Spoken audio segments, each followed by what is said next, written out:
me 31 vjetë, dikur rreth orës 11, një postim i cili është postuar nga mysafirit që ne kemi të ftuar personalisht më kalon pa fjalë. Bëje fjalë për përmbylljen e një karriere të suksesshme, një karriere cilën pothuajse e ka arritur kulminacionin. Ishte Nora Gjakova, judistja, kampionja olimpike, e cila përmes disa rreshtave tregoi edhe për përmbylljen e saj të një karriere, po them, me plot suksese, të cilat shpesh herë na kanë bërë krenar neve, qytetit dhe gjithë Kosovës. Nora Gjakova sonda është mysafire në protagonist. Mirë se erdhe, Nora. Broma, mirë se vëqeta. Okej, e përmenda personalisht nuk e kom prit që do ta përmbyllësh karrierën, edhe pse po besoj e ke menduar, sa gjatë e ke menduar këtë ndërprerje apo përfundim të karrierës, përmbyllje të karrierës, sa ka qenë e vështirë për ju vendimi edhe kështu më. Po më duket që e kom menduar gjatë, zakonisht na sportistat, sidomos kur arrim me marrë pjesë në lojra olimpike, karrierën e shtym edhe një olimpiadë e kështu me radhë. E kështu ka qenë edhe plani im, kur jam këndu përgadit, pasi kom përfundu Tokyo, kom thonë rregull, po vazhdoj edhe për Paris, po me Paris kom e përfundu karrierën. Po kur gjo nuk është dhe me thonë 100%, në momentin që unë në Paris nuk arrita me kualifiku ose me uradhit aty që shkom pas dëshirë, atëre kisha edhe një dëshirë të brendshme që edhe njëherë me marrë pjesë në gara. Po dikur u bo edhe pak sa presioni i madh, ndoshta me qenë gjithmonë e përgatitur psiqikisht, fizikisht, është sport që kërkon shumë edhe të merr shumë prej teje, jo vetëm nga ana fizike, po të kërkon edhe shumë sakrifica. Edhe normal që kur i mendon gjitha këtu, atëherë bëhet një mbledhen gjitha edhe vendos me ndërprej sportin, sepse unë e një veten edhe e di që vetëm nëse jam 100% sport, atëherë edhe ko me pas sukses, e jo të e mendu a me vazhdu a jo. Në momentin që mvesh ka kësi lloj dilema, atëherë është pak e vështirë edhe me jap maksimumin stërvitje se ndikon edhe psiqikisht. Okej, për gjitha këtyre dilemave, cila ka qenë e më e madhe apo mendimi që ndoshta ke sjellur më shumë të gjatë në kokë dhe që realisht ka qenë arsye pse ti vendose në ndërpresë? Para Parisit unë e pata një lëndim i cili e ndryshoi edhe rrugën time drejt lojrave olimpike, edhe pse gjithçka ishte tu shku shumë mirë, edhe isha tu një farë forme tu arrit formën e njëjtë që e kom pas edhe para lojrave olimpike në Tokyo, por ai lëndimi më ktheu shumë mbas.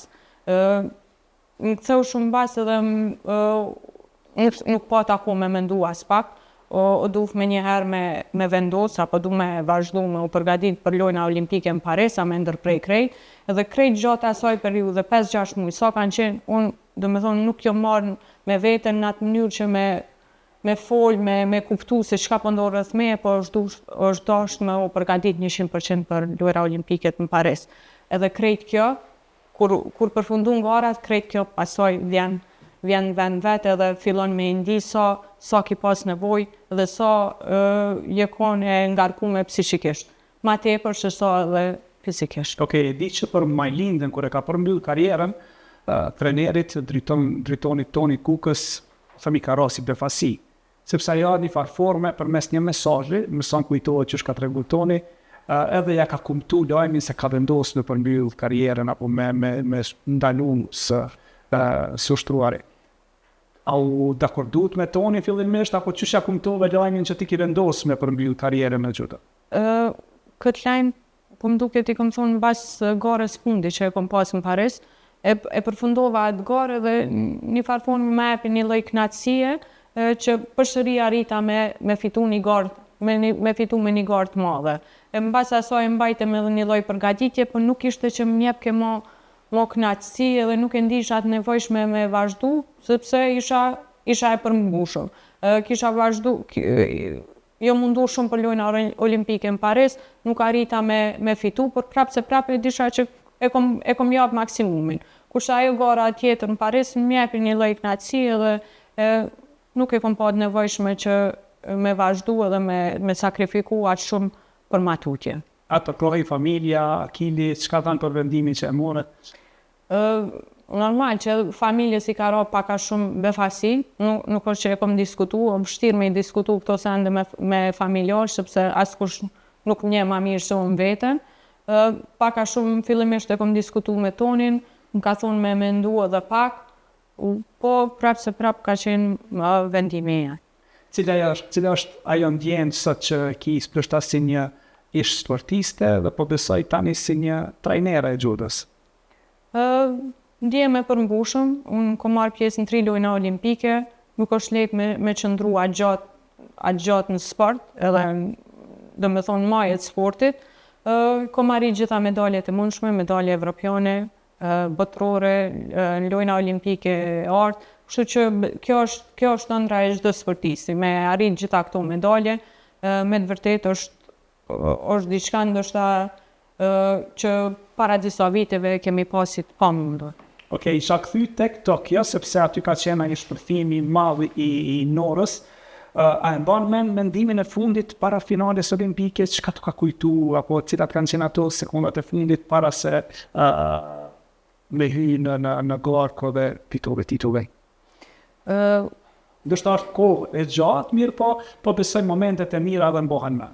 Po, normal se janë gjitha ajo ditë o konë një prej momente më të mira që i kom pas në jetën tem, edhe pothuaj se mbaj me në çdo detalj. Në sport, në judo do me thonë, mbasi e fitova gjysmë finalin, është arritje shumë e madhe, se e siguran medaljen edhe ndihesh i kënaqur me atë që e ke arrit. Edhe si e përfundova gjysmë finalen, u kualifikova për finale, normal që t'jep knatësi të madhe, po edhe përvoja e madhe nga gara, e kuptova që unë nuk duhet me lon veten me uzu me kaq, edhe kur erdhen me ma uru, një farë forme u distancova pak, se nuk dojsha me ndijat energjin që ti arrite gjithë shka din, u kry, mësu mundo për ma tepër, e sigurove medaljen, vetëm ju kom thonë faleminderit, ju më distancu pak, edhe kom vazhdu rutinën e njëjtë si mos pa ndodh asgjë. Do me thonë, jam përgatitur për luftën finale si me qenë lufta e parë në lojna olimpike. Pas sa kohë ka ndodhur gjysmë finalja për gjysmë finale? Shumë pak, se unë konë gjysmë finalja dhe finalja në kampionate botërore dhe në lojna olimpike janë në blokun final bashkë. Okay. Jo si ngara tjera që vetëm luftat për medalje janë në blok final. Kështu që e kom vazhdu njëjtën rutinë, jo marrë me strategjinë që e kom pas në ndërmend, me garusëm prej Francës që kom pas me undish, herën e fundi që jom pas ndesh me të e kom fitu kundër saj edhe kisha një lloj sigurie që ka me shkull gjithçka mirë.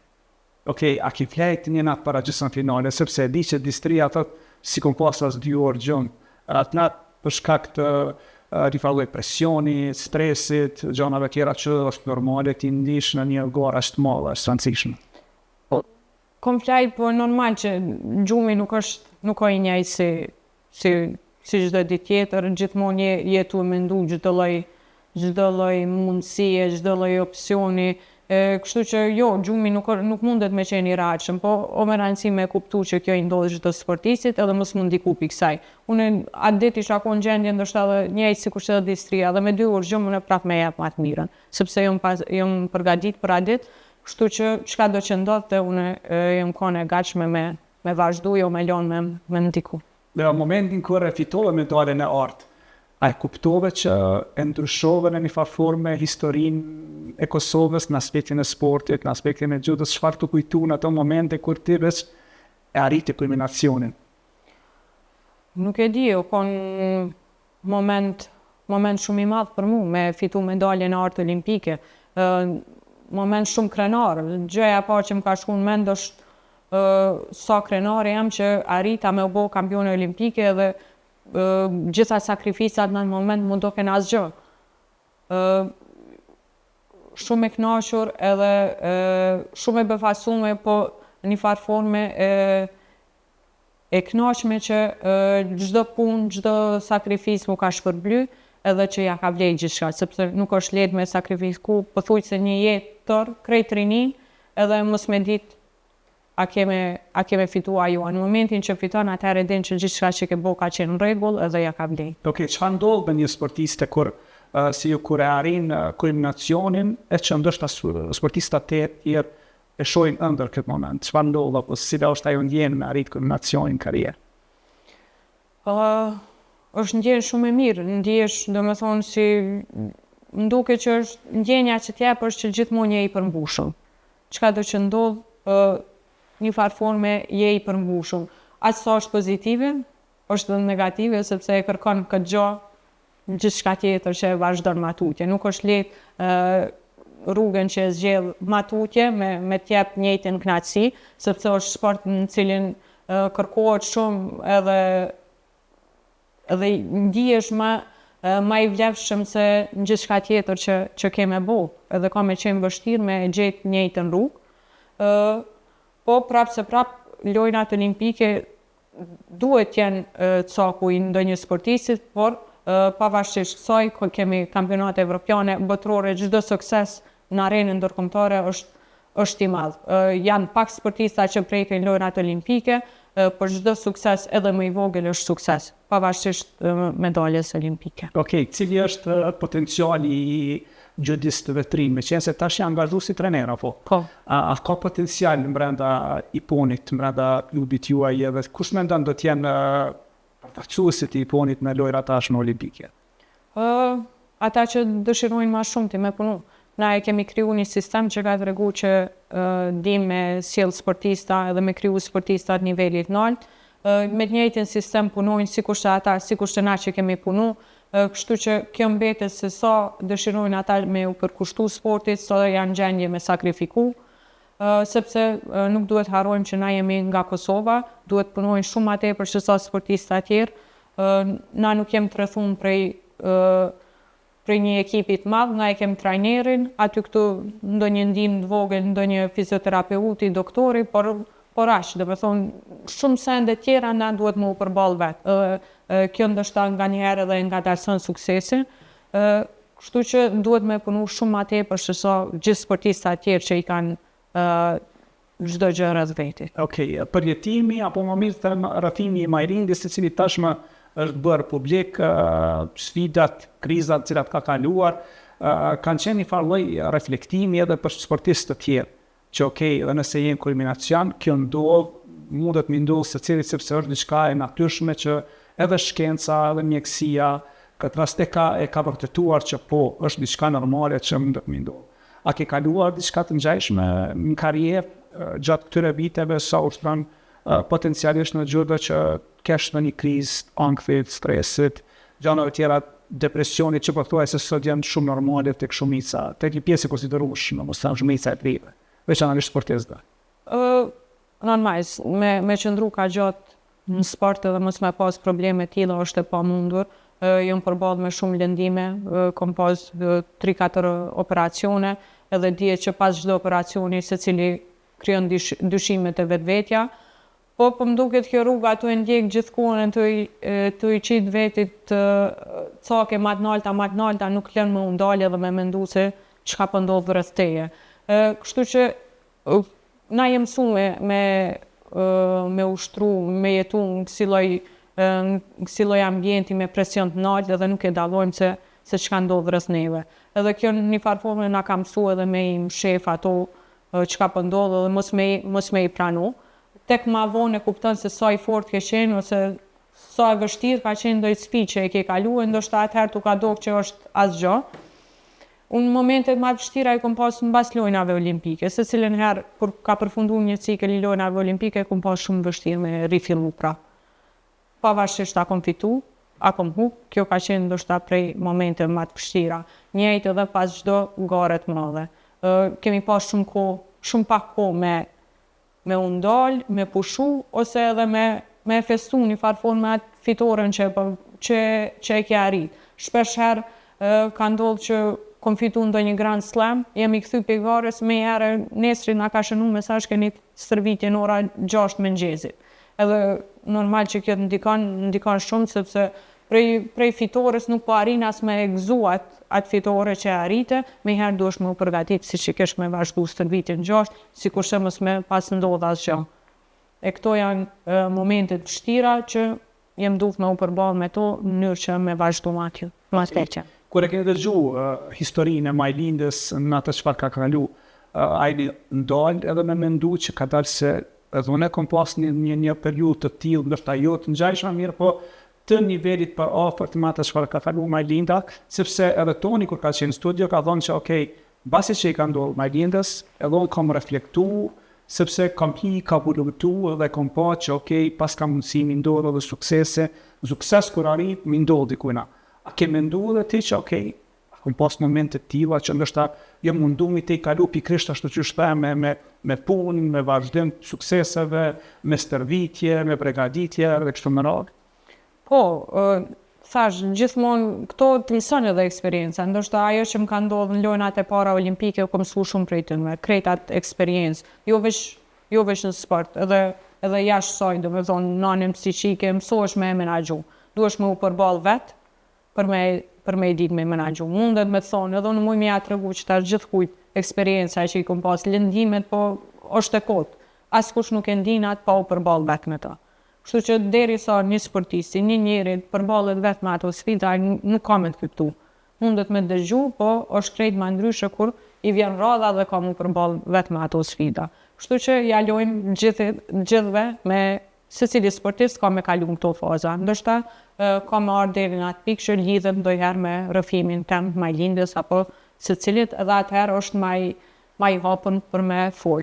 Kështu që mendoj që secili sportist ka mi kalu këto pika, po ka me pas më atlet kur e ka dëgju ndonjë lloj rrëfimi prej një sportisti të madh. Okej, cila është ajo ndjenja apo cila është ajo përvojë që ti ke kalu gjatë gjithë këtyre viteve të karrierës, tu shtrosh, tërvitesh, ke shkora, ti je mesin e kampionëve, siç është Majlinda, siç është Distri A, Kili, të tjerat, mbi gjitha tu shtrosh me Tonin edhe Agronin, dy sportistët, po them, në pjedestalin e karrierës apo pjedestalin e sukseseve që i ka sjellë këtij vendi. Çfarë është për juve, çfarë ndjenje realisht? Nëse mund të përshkruhet me fjalë. Është tash kur jam normal pak ma larg qendrës vëmendjes si sportiste, ishe disa gjana ma ndryshe. Tash është se sa privilegj është me qenë sportiste, pavarësisht gjitha sakrificave, mundeve, gjithçka që kemi bo për këtë sport, unë prapë ndihemi privilegjume që kam pas mundësinë me shiu gjithë këtë rrugtim.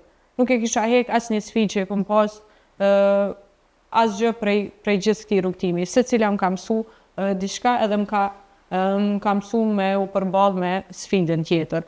Ka qenë kënaqësi e madhe me udhëtu, me marrë pjesë në gara, me vizitu shtete të ndryshme, me menaxhu, me u mësu me menaxhu emocionet, me menaxhu çdo lloj çka të ndodh, edhe një farë forme edhe me ndryshu për të mirë edhe karakterin tonë. Çdo është çfarë që të ndryshon për të mirë, mundohesh me i kuptu shumë sende, me u bë njeri që vlerëson gjithçka, me respektu të tjerët, edhe këto janë gjitha të mira që i kam marrë prej sportit, edhe ndihem shumë e privilegjume, e përmbushur që ky ka qenë rrugtimi im. Edhe rrugtim që e kam shiu prej që kam qenë fëmijë e deri me tash. Okej, sa është vështirë unë me punu me Agronin, veçanërisht me Tonin që ka qenë, po them, treneri juaj. A ka pas momente kur me ato kredi që Toni është jashtëzakonisht strikt në punë, a ka pas momente kur ndoshta edhe je hizru apo ki thonë, okay, është ka të prandër pak? Po shumë. Momente tilla pa ndodh një herë brenda ditës nuk është e mundur. Me Tonin është shumë vështirë me punu, sepse është shumë kërkues. Kjo tregon edhe ku kemi arrit. Nuk të lën me e uzu as një suksesi, me herë e ki cakun tjetër, edhe kështu kemi funksionu. Do të thonë, ai ka kërku shumë prej neve dhe na kush ka qenë gjendje me jep atë çka ka kërku, ka arrit nalt. Kush mbrin me i bo ball, një sfida e parë aty në stërvitjet e na është Toni. Arrite me funksionu me Tonin, arrin gjithçka. Është shumë kërkues. Kemi presion të madh prej kërkesave që ka në stërvitje me jep më të mirën jashtë saj, po ata që arrin me kalu sfidën me trenerin, në këtë përkatësisht me Tonin, atëherë besoj që arrin edhe me arrit shumë nalt. Duhesh me kuptu edhe me di që e ka për të mirën tonde, një farë forme edhe me arsyetu, edhe kush e ka mirë. Ka penalizu dhe njëra. Thjesht mos me dërgu në një stërvitje, në një kamp, apo diçka në gjeshëm sepse i di që i ka dhe këtu taktika. Po. Shumë, sidomos kur kam qenë fëmijë, po edhe kur e kom pas lëndimin e parë. Lëndimin e parë edhe e pata para lojrave olimpike, ishim të u përgadit për Brazil.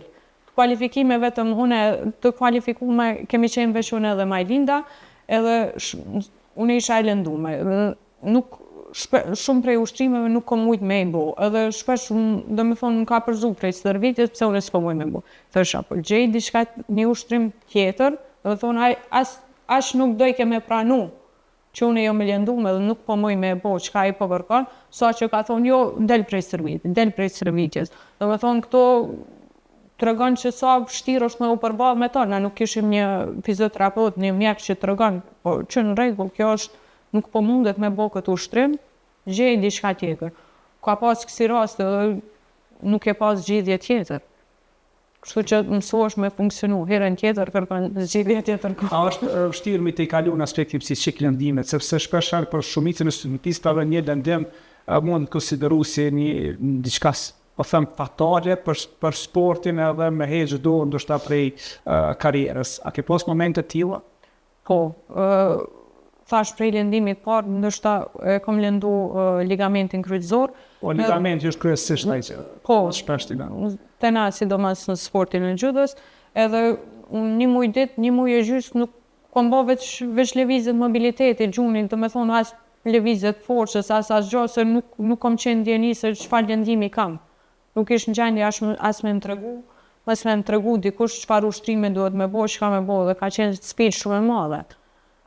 Me te i kalu këto, me gjetë fizioterapeut cilët munden me ndihmu për me vazhdu ma tutje, me u marrë me sport. Toni nuk është që mujke me tregu ose me të udhëzu. Përderi sa jenë stërvitje, u merke me ty, nuk jenë stërvitje, gjej zgjidhje. Nuk ish kohë që ti mujshë me kërku prej ti me ta gjetë një fizioterapeut ose mjek, edhe nuk kishim rreth neve. Edhe qaj lëndimi i parë, për shkak që e kom pas fizioterapin shumë keq që e kom kalu, do me thonë jo që shduhet, më kalon pasoja shumë për matutje. Në lëndime tjera ma ndem kanar, për shkak mos për kujdeses duhum që e kom pas. Po pavarësisht kësaj, kjo eksperiencë e keqe që e kom pas, më ka ndihmu ma ndem me eduku shumë ma tepër rreth lëndime edhe me u eduku edhe me u marrë shumë ma seriozisht me vetën në këtë pjesë. Nuk kom prit ma prej tjerve, kom thonë rregull, nuk po kem zgjidhje, vetëm e kom me këshyr, me gjithë zgjidhje unë, e pastaj kush të ndihmon me atëherë është e mishardhur. Por ndryshe nuk e kisha vazhdu, do me thonë me u marrë me sport, sepse s'ka kush me të ndihmu. Okej, sot e ke përmbyll karrierën, mirë po ke fillu shumë e vogël me bushtru gjëda. Mosha cila ka qenë? Moshën 10 vjeçare. Okej, kushtet nuk kanë qenë atëherë të mira, shteti shumë vonë ka kuptu potencialin, apo thjesht shumë vonë ka marrë seriozisht sportin e judës edhe ka filluar të përkrojnë çfarë realisht sot e ka. Ndoshta jo në atë nivelin më të jetmonshëm, megjithatë vetëdijsimi për përkrojnë në judës ka filluar shumë vonë. Keni pas kushte jo të mira, jo adekuate gjatë viteve sa ke ushtruar. Mund të shkoj kujtu ato momente që realisht keni ushtruar, por jo ashtu siç ushtrojnë sportistët e nivelit juaj apo të gjeneratës juaj.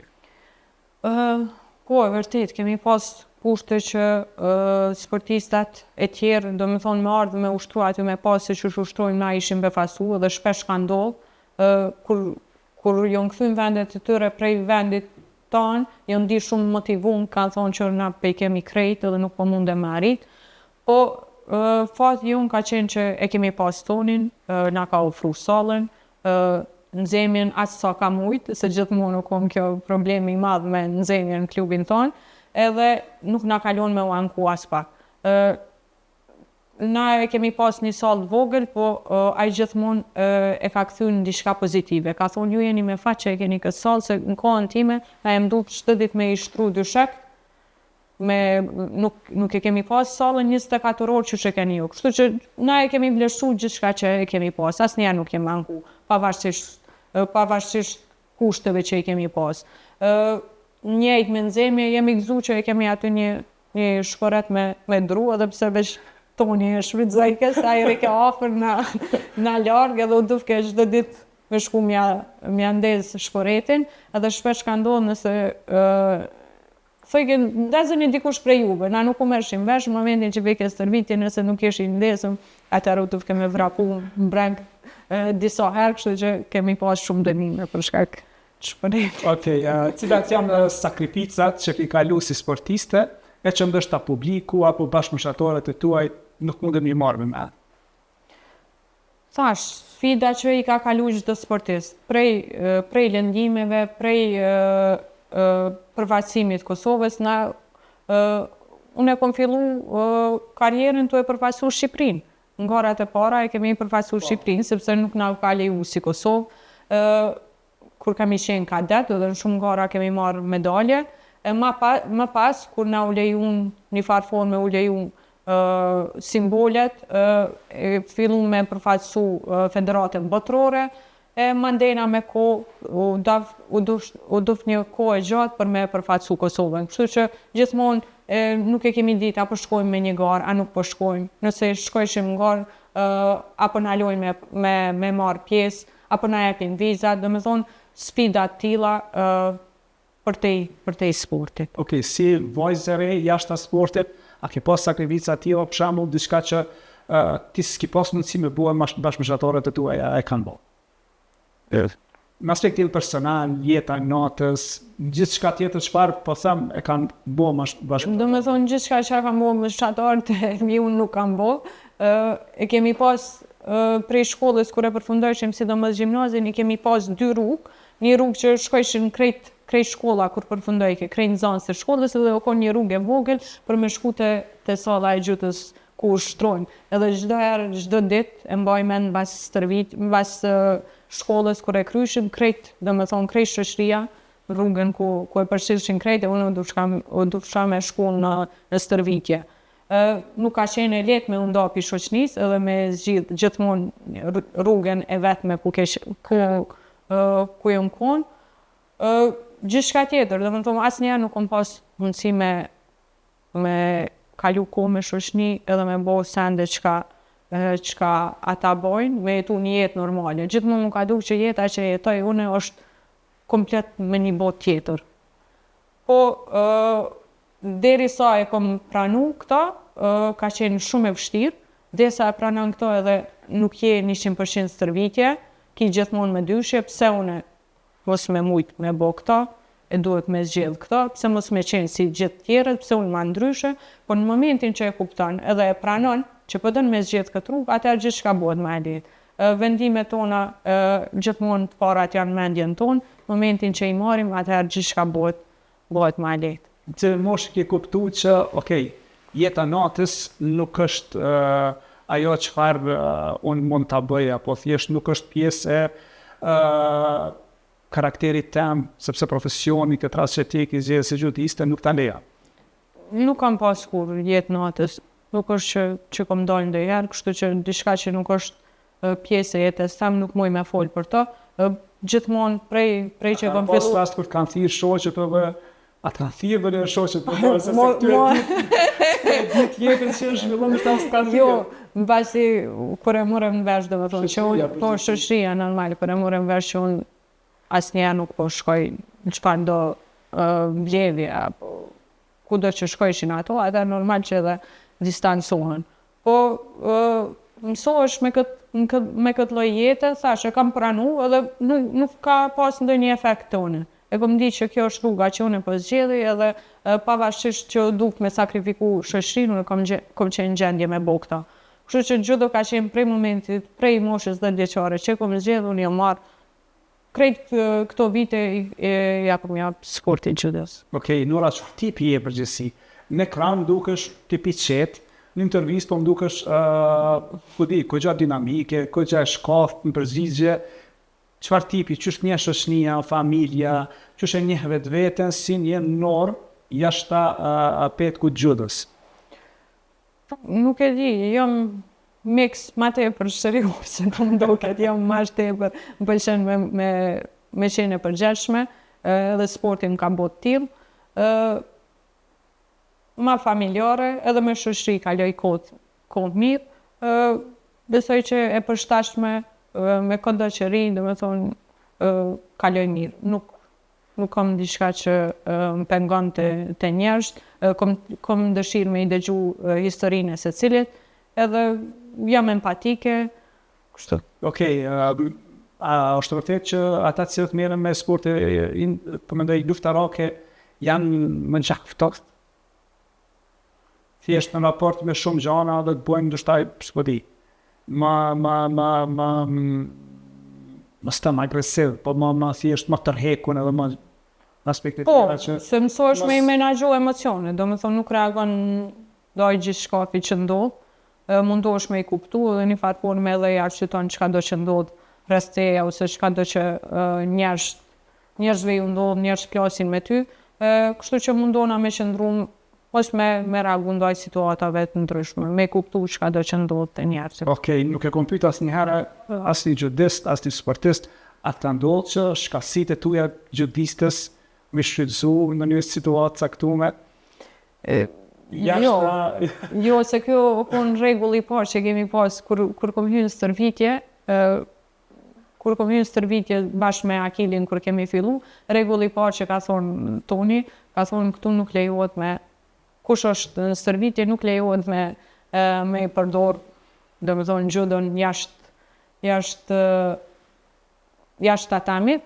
Kështu që unë që jam konë gjithmonë çfarë do që ma jep një detyrë, në kom marrë shumë seriozisht edhe kom thënë ju kom përmbajt 90%. Në ato ke 10% që sepse është shumë interesant, me sensin është që përmbyll karrierë, cili është në momenti kur nuk je ke përmbajt.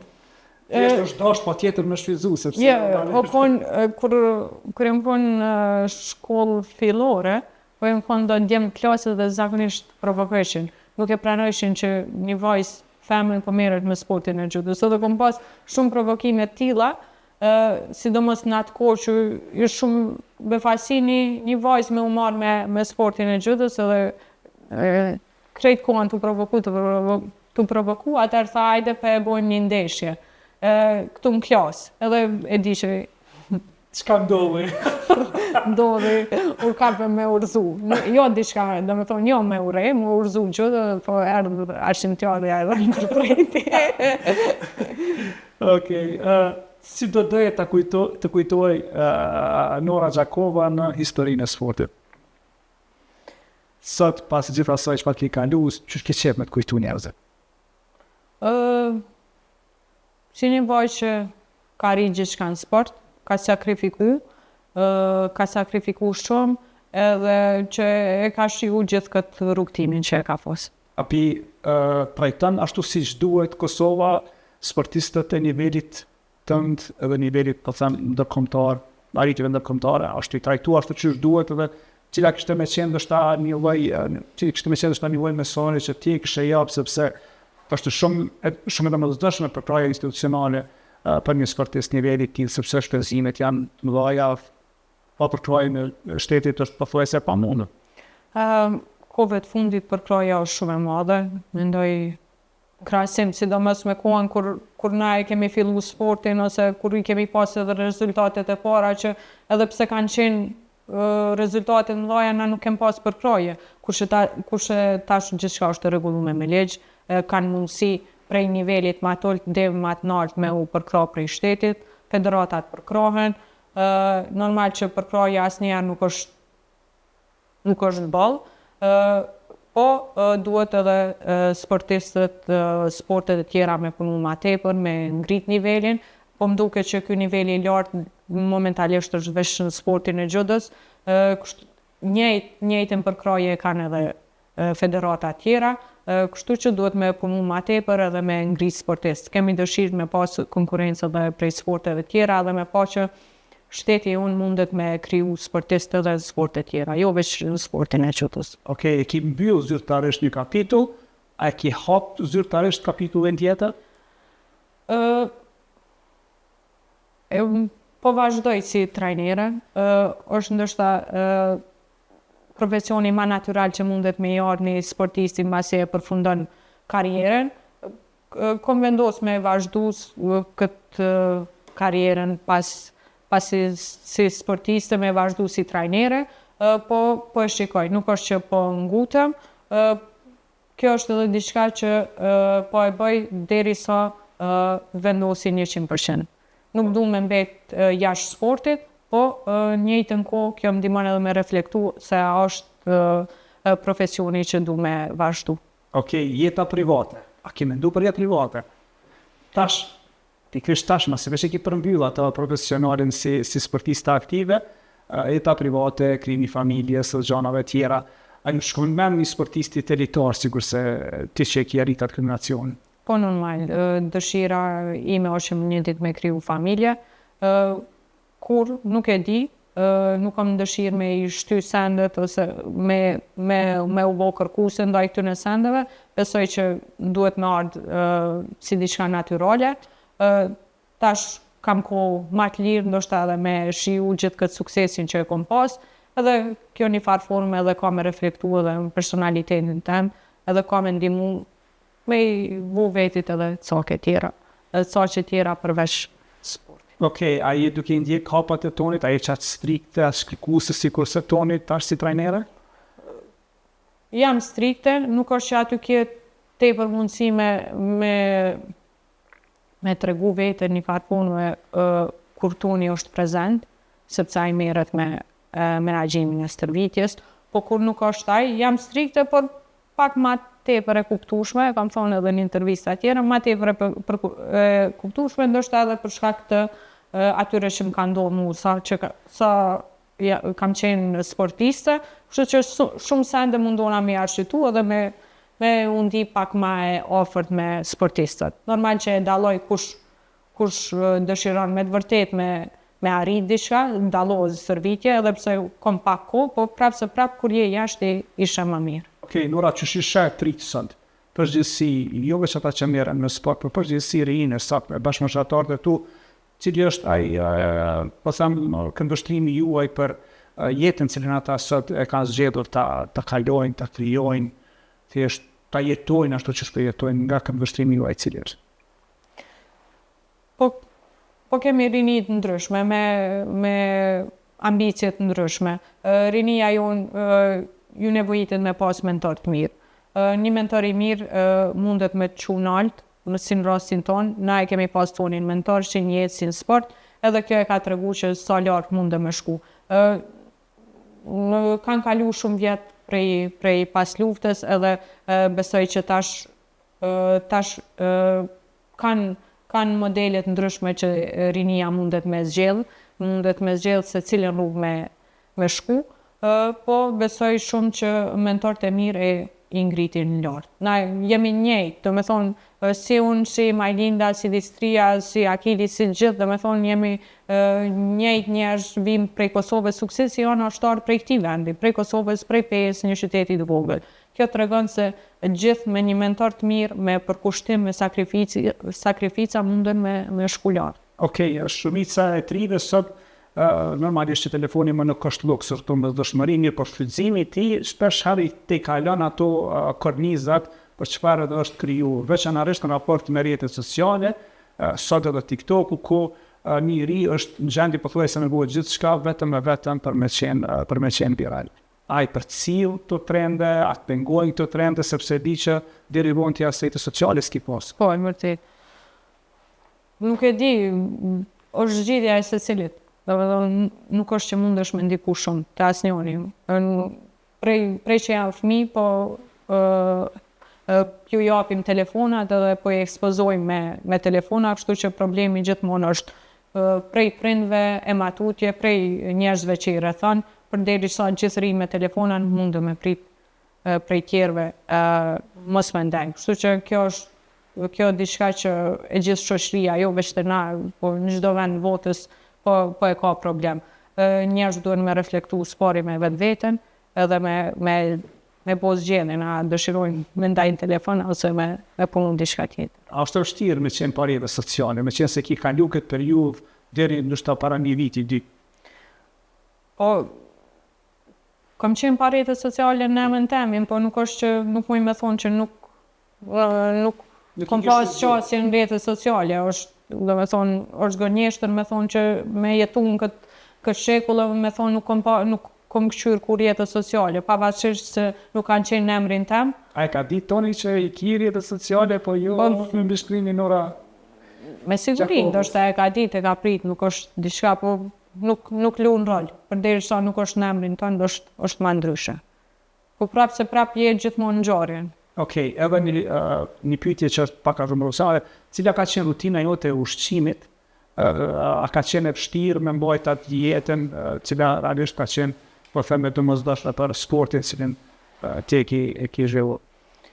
Po, është një prej sfidave tjera që i kom pas, me qëndru në peshën kategorinë 57 kg, kom qëndru me vjetë, edhe e kom pas sfidë madhe, sidomos viteve të fundit, o bo shumë e vështirë me i heq kilogram. Edhe në garën e fundit unë kom marrë pjesë në 63, edhe deri një ditë para se me u nisë për ditën që jam nisë për gara, i kom thonë, Toni, të lutem a mundesh me këqyra bën me ndru kategorinë.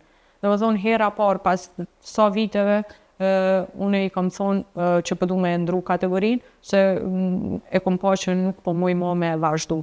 Edhe ka qenë sfide madhe. Në çdo garë, jam përballë, ndoshta ditën e fundit më është dashur me heq nga 2 kg. Edhe Çish i heqti në vend atë ditës 2 kg? Normal, ujin e heqim, nuk është që i heq 2 kg mbas matjes i shton 4 tjera, nuk është i heqim kilogram veç për matje, veç për vagë. Do me thonë kërë kemi matje zyrtare, mandej mundëm e shtu edhe deri në 5% peshës, në rest që ditën e nesërme mundet me tra shorti për me u matë për shëri, sepse zgjedhen me pa mos sportistat për te i kalojnë peshën, gjë që ndodhë, sepse na nuk dëshirojnë me i heq kilogram në mënyrë rregull, po veç me heq ujin, me u matë edhe me vazhdu garën. Okej, Nora, për cilë Big Brother? Rallë, po s'po kemi ka mu ikë se për nga daljen në faqe. Kush është fituesi sipas teje? Big Brother në Kosovës, a kene se në qeverisë të Kosovës? Jo, nuk e di, nuk i këshyri me kaq vëmendje që me vendos një fitues. A ka dikush që të pëlqen prej personazheve? Jo. Okej. Nora që ka ut me Big Brother, si të qoftë, është një pyetje që shpesh herë me shikuesi klubin pyeti për apo këshyrin Big Brother, kush është fituesi, kush është favoritit, më mirë tën. Okej, Nora, çfarë po kërkon tani nga jeta? E ishe ju sukseset. A ke ndonjë kërkesë specifike që ta funksionon me arritjen? Jo, nuk e di. Kom qef me shiu tash gjitha këtë suksesin që e kom arrit, edhe me pa jetën me një sy ma ndryshe se që e kom pasi kur kam qenë sportiste. Shumë sende nuk kom ujt me i bo, me udhtu, me shiu sukseset, kështu që me pa jetën pak ma ndryshe, jo veç prej një vendit vogël që jemi ne, sepse normal që edhe bota ngushtohet kur jeton me të njëjtë njëjtin vend, kështu që kom dëshirë paka shumë me zgjeru këtë lloj pamje. Okej, në publik, kur ten jashtë, kur të afrohen fëmijët, trit, realisht njohin sepse e fty publike, a je afërt me njerëz, a ju ofron shumë mundësi me dalë foto me ty apo diçka ngjashme? Po, problem. Nuk e kitet. Jo. Okej. Pyetja e fundit, Nora sot që të shënon të bëhet mend, si kampione apo si një vajzë e lirë? Vajzë e lirë nuk kam qenë. Kam qenë. Kështu që si kampione, vajzë e lirë nuk është që kom ujtë me qenë, se o duft me ndjek një lloj rrugë, kështu që gjitha sende që kanë qenë të lira nuk e mujtë me i bu, kështu që o si kampione. Okej, jemi minutat e fundit, unë s'do ta zgjas më shumë sepse di që më njëherë pas të intervistë ty vetë pret stërvitja. Diçka për fund çfarë më shtu, diçka që ndoshta kam harruar me të pyet, ki pas dëshirë me të pyet dhe ja që nuk më ka shkuar ndoshta në mend, cila është ajo që realisht fundi kështu shtu në fund kësaj bisede që po besoj sikur ju ka pëlqyer sepse mundom me qenë spontan.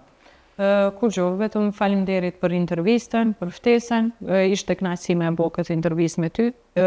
Është intervista ime e parë pas pensionimit, me thonë pas largimit nga sporti si sportiste.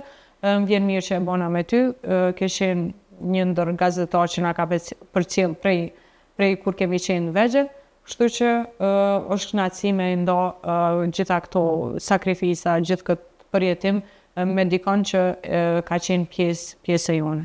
Kënaqësia është e imja, e tha Nora që e kom përcjell kur ka qenë shumë e vogël dhe sot të zhvillojmë intervistën e parë pas përmbylljes suksesshme të karrierës. Faleminderit shumë Nora, faleminderit shikuesve. Ju ftojmë të na përcjellni në rrjetet tona sociale, në Facebook, Instagram, TikTok, YouTube dhe mos harroni me klikuar në web faqen tonë e cila tashmë është përditësuar, është ridizajnuar dhe është www.inklik.net. Kjo ishte Nora Gjakova për sonte, shihemi bashkë në episodin e ardhshëm. Miropafshim.